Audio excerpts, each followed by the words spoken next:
Vérissure, le numéro 1 des alarmes en France. Rendez-vous sur vérissure.fr pour votre demande de devis gratuit. Vérissure présente.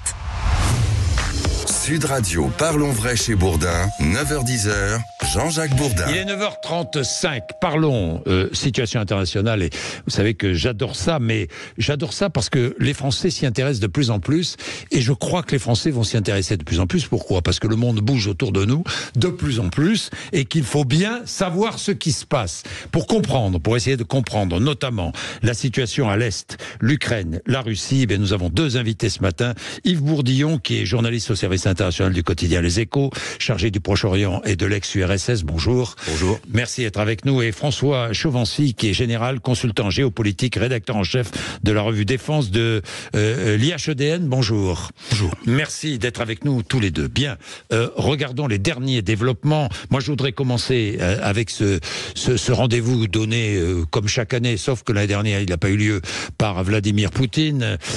Rendez-vous aux journalistes étrangers. Enfin, il s'adresse à tout, au monde entier, hein, là. Mais il s'adresse aux Russes, mais il s'adresse au monde entier. Et qu'a-t-il dit hier à propos de la guerre avec l'Ukraine ? La solution sera négociée ou obtenue par la force. Il se sent fort aujourd'hui, messieurs.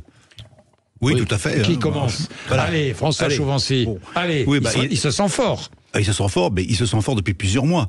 Oui. Depuis que l'affaire Prigojine en juin 2023 a été résolue, où il a un peu vacillé, à la date d'aujourd'hui, il a des succès sur le terrain, même relatifs, très relatifs, mais l'armée russe, elle est toujours là. Il est en train de préparer sa campagne électorale. Il sera réélu. Il sera réélu, et puis finalement, personne n'est capable de le mettre à genoux à la date d'aujourd'hui, donc il se sent fort. Donc il se sent fort. Et vous dire. À vrai dire, il aurait même tenu le même discours, même si l'armée russe reculait, parce qu'il est quand même dans une logique où tout va bien, et où d'ailleurs il a présenté hier des résultats tellement brillants que certaines des questions qui ont été mal interceptées par ses services et qui s'affichaient à l'écran disaient « Comment est-ce que je pourrais venir vivre en Russie ? Ça a l'air très très bien. » Donc oui, il présente une situation qui est positive. 3,5%. Mais vous avez vu, hein, 3,5% de croissance. Oui, parce qu'ils arrivent à contourner les sanctions, qui, à vrai dire, pouvaient difficilement mettre à genoux avec un pays avec de telles ressources. Le but du jeu, c'était de compliquer. Tout ce qu'on a pu dire. Voilà. Le but du jeu, c'était de compliquer l'effort militaire. Mais c'est vrai que son discours d'hier, il a présenté une situation où à la fois il est toujours dans sa vieille paranoïa que tout est de la faute des Occidentaux, que l'Occident veut détruire toutes les identités nationales en dehors, et il a présenté une situation militaire un peu enjolivée quand même si effectivement l'armée russe progresse sur 4 ou 5 points. Voilà, il présente un programme pour sa présidentielle où le résultat est connu. Alors, il est déjà déposé au coffre, 80%. Qu'est-ce qu'il nous dit ? Il nous dit le vieux continent européen est soumis aux Américains. C'est le message, hein, éternel message, toujours le même message. Ce qui n'est pas d'ailleurs totalement faux. Entre parenthèses, je voudrais faire une comparaison. Réfléchissez avec moi. Quand même, si l'on pense bien à la situation, nous avons d'un côté un homme fort, un autocrate, qui s'appelle Vladimir Poutine, et de l'autre côté de l'Atlantique, nous avons quand même une démocratie où les deux candidats ont affaire à la justice. Les deux candidats potentiels, qui sont Biden et Trump. C'est quand même extraordinaire. Alors il peut dire, regardez ce qui se passe ailleurs. Ouais, indirectement, Vladimir Poutine est aussi un peu soumis à la justice, certes internationale. Oui, voilà. Non, mais c'est Ils sont tous avec des problèmes de justice, mais ils sont tous avec des problèmes de justice. Oui, voilà. Non, mais globalement, c'est vrai. Mais les démocraties ont un avantage et un inconvénient, c'est que c'est le peuple en principe qui décide et qui élit. Et de l'autre côté, quand il y a quelques affaires un peu troubles, on les met sur la place publique et ça affaiblit le principe de décision. Aujourd'hui, voilà le problème, c'est qu'aujourd'hui, pour décider, et vous parlez des États-Unis, mais parlons d'Europe, l'Europe à 27, comment voulez-vous obtenir facilement une décision à 27 ? Alors même à 1, ils ont du mal aux États-Unis, alors je vous dis pas l'Europe, l'Union Européenne à 27. Alors j'allais y venir, l'Union Européenne à 27, vous voulez ajouter quelque chose sur les États-Unis, la Russie il ne risque pas d'avoir des soucis avec la justice russe, c'est sûr. Non, ça c'est certain. Bien, l'Union Européenne à 27... Difficile, si difficile. On a vu hier ce qui s'est passé, ce qui se passe en ce moment au Conseil dans la nuit, dans ce sommet européen. On a vu tout à coup l'ouverture, enfin le prolongement de négociations d'adhésion à l'Ukraine approuvé.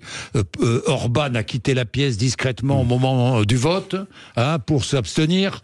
Il est allé dans une pièce à côté, puis il est revenu après. Mais en revanche, lorsqu'il a fallu voter les 50 milliards d'aides, Il a posé son veto tout de suite. Oui, mais c'est l'homme de Poutine, Orban. Est-ce que c'est l'homme de Poutine? C'est la question qu'on peut se poser.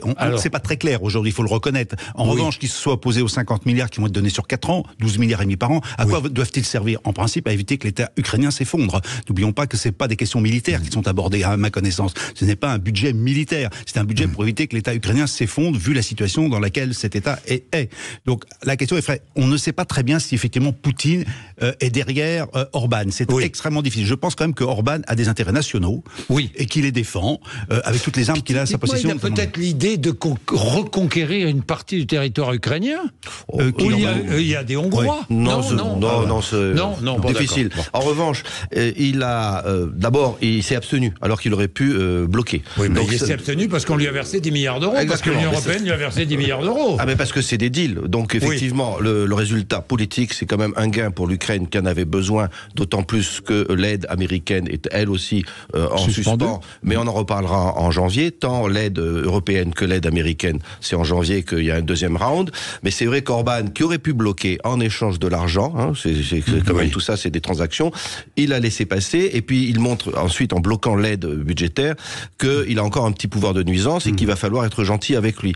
Est-ce que c'est au passage l'homme de Poutine? Il y a quand même un élément qui est troublant, parce que même s'il défend légitimement les intérêts de son pays, qui sont quand même, sur le plan de la politique étrangère, antagonistes de celles des 26 autres, par exemple, il a été à Washington récemment pour faire du lobbying auprès des grands dirigeants républicains pour qu'il n'y ait pas d'aide à l'Ukraine. Et on a envie de lui dire, mais de quoi tu t'occupes? Enfin, si tu n'aimes pas ça, n'en dégoûte pas les autres. C'est-à-dire que là, il était quand même une mission qui ressemblait un peu à un petit télégraphiste du Kremlin. Donc, sur certains aspects, quand même, il va au-delà de la défense de son pays, quand même. Mais est-ce que l'Union européenne peut fonctionner comme ça, avec en son sein et deux, peut-être avec le leader slovaque, avec deux dirigeants qui sont opposés à la ligne de conduite choisie par l'Union européenne. Mais l'Union européenne étant un organisme avec des démocraties, il faut accepter que dans chaque pays, on vote en fonction de certains critères et que finalement, puisqu'on doit avoir l'unanimité pour les décisions, on peut avoir des éléments de contradiction. Mais pensons à l'OTAN. On supporte bien la Turquie depuis des années qui s'oppose à une politique générale. Donc, le problème peut-être dans tous ces organismes, c'est qu'on ne prévoit pas forcément clairement comment exclure quelqu'un qui ne satisferait pas les règles. Et c'est la vraie question. Comment exclure un État qui ne marche pas dans le sens commun? Vous pensez que l'Union européenne devrait exclure la Hongrie? Je dirais que c'est une possibilité qui n'aurait pas dû être exclue, au moins dans les textes, d'une manière claire, et pas uniquement par le simple désir de quitter quand on le désire, comme c'est fait pour la Grande-Bretagne. Je n'irai pas jusque-là, parce que ça serait punir un pays à cause d'un régime qui n'est pas éternel. Donc non, l'exclusion, c'est pas forcément... parce qu'après, on fait tout le tricot s'en va. C'est-à-dire, on en exclut un, puis deux, et puis pour des raisons de moins en moins importantes. En revanche, ça pose la question du droit de veto, c'est-à-dire qu'il est légitime qu'il y ait des vétos, qu'il y ait l'unanimité pour des questions existentielles. Par exemple, vous citiez l'OTAN. Tout le monde, l'Islande a autant de voix pour certains sujets que les États-Unis, parce que, mine de rien, savoir si on va risquer la vie de vos soldats tous ensemble, c'est existentiel. Donc, dans l'Europe, il est normal qu'il y ait un veto pour les questions existentielles, et là, l'aide de 50 milliards à l'Ukraine, pour moi, je ne crois pas que ce soit existentiel. Donc, le veto de la Hongrie peut se discuter. Il faudrait peut-être que le veto soit réservé à moins de questions. Bien, on va continuer ce débat. Une petite pause, à tout de suite. Vérissure, le numéro 1 des alarmes en France. Rendez-vous sur vérissure.fr pour votre demande de devis gratuit. Vérissure présente. Sud Radio, parlons vrai chez Bourdin, 9h-10h, Jean-Jacques Bourdin. Bien, 9h47. Ce matin, vous allez me dire ce que vous en pensez. Je recevais Raphaël Glucksmann. Il me disait que... moi, je me souviens de Thierry Breton promettant que toute l'Europe allait fabriquer des munitions pour les Ukrainiens. Il paraît que 30% seulement de ces munitions arrivent aux Ukrainiens, que le reste est vendu. Oui, mais c'est parce qu'il y a des marchés. Il y a des contrats qui ont été passés avec d'autres États. Oui, alors donc, il ne faut pas dire que toutes les munitions, que l'Europe va investir tant pour les munitions pour les Ukrainiens. Vous ne pourrez pas empêcher la communication politique de faire des effets d'annonce. En revanche, ça veut dire aussi, parce que je crois que c'est en cours, c'est de renforcer la capacité industrielle de produire des munitions, mais ça ne se fait pas du jour au lendemain. Donc je dirais que là, les munitions qu'on attend, elles ne seront pas là avant des mois et des mois. C'est ça peut-être la vraie problématique de ce conflit. On peut promettre, on peut amorcer quelque chose, mais en fait, dans le temps long, on va être un peu ennuyé. L'Ukraine peut perdre la guerre? Alors maintenant, c'est effectivement devenu...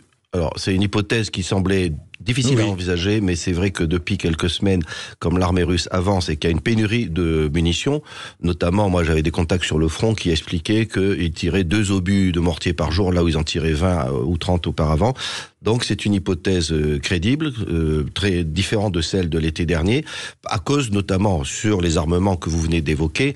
Le problème, c'est pas que les munitions vont à tel client plutôt qu'à l'Ukraine, c'est surtout que y a un goulot d'étranglement dans les industries occidentales, notamment sur les obus bêtes et méchants. C'est-à-dire que effectivement, on peut fournir des munitions et des armements sophistiqués. On a vu les chars Abrams, les Léopards. Les Abrams ne sont d'ailleurs pas déployés sur la ligne de front.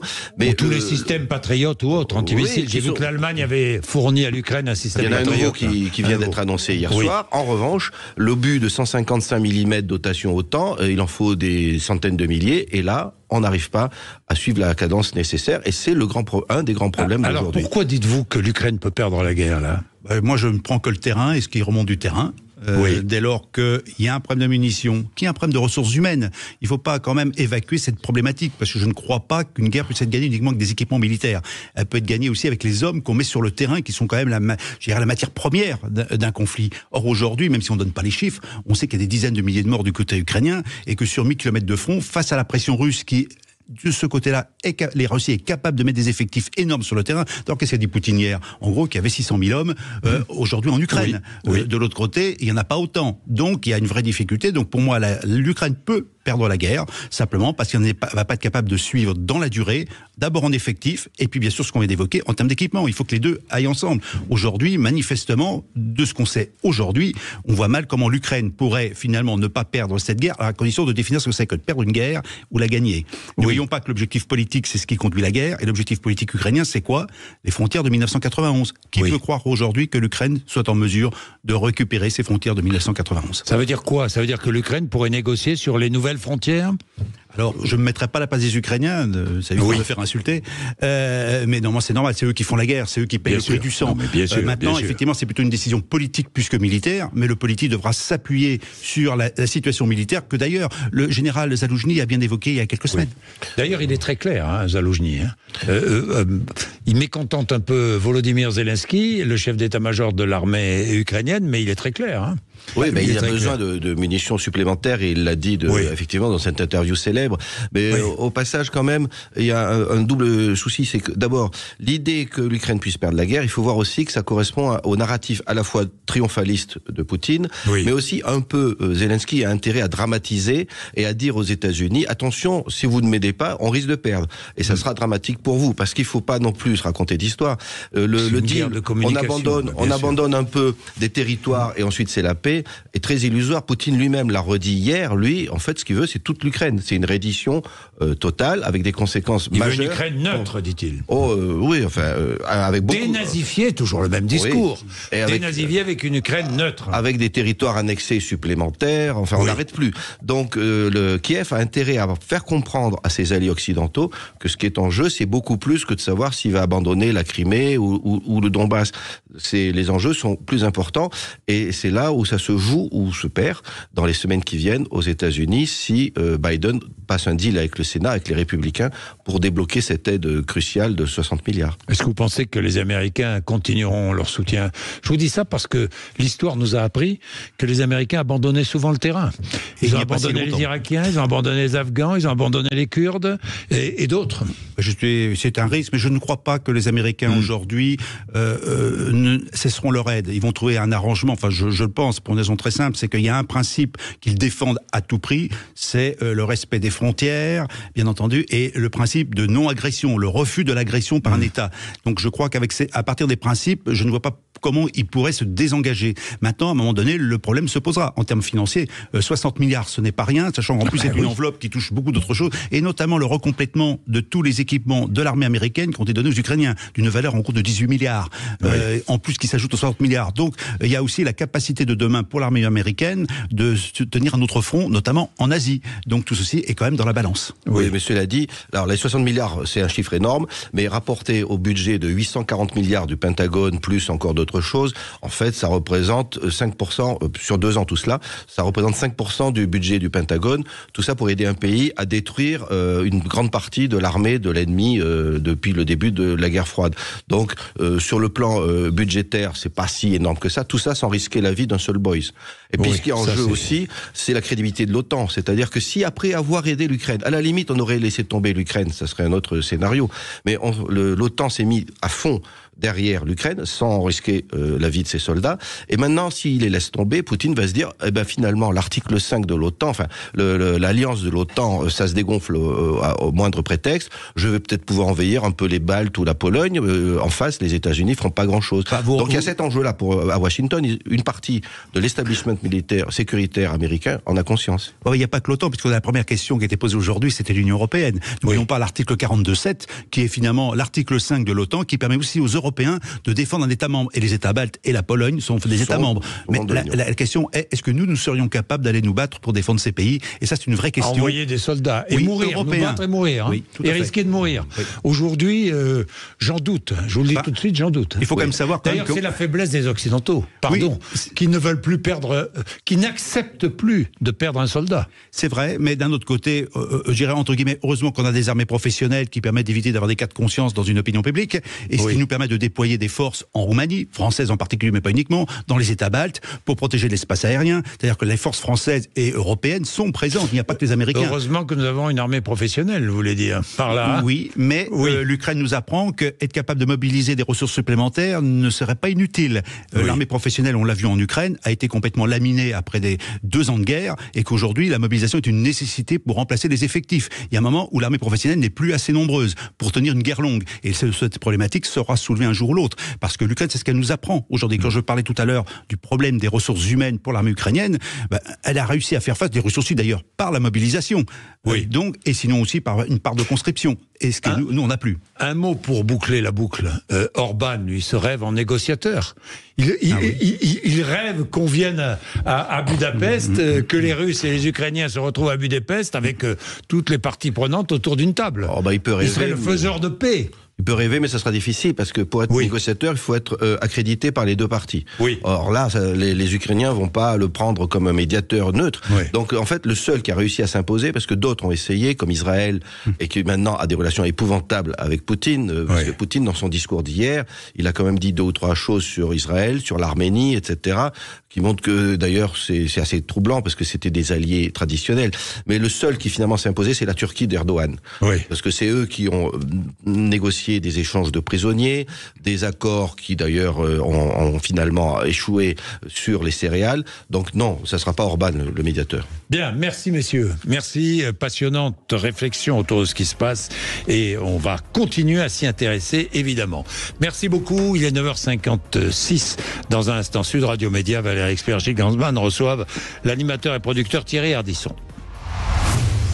Sud Radio, parlons vrai chez Bourdin, 9h-10h, Jean-Jacques Bourdin. Avec Vérissure, le numéro 1 des alarmes en France. Rendez-vous sur vérissure.fr pour votre demande de devis gratuit.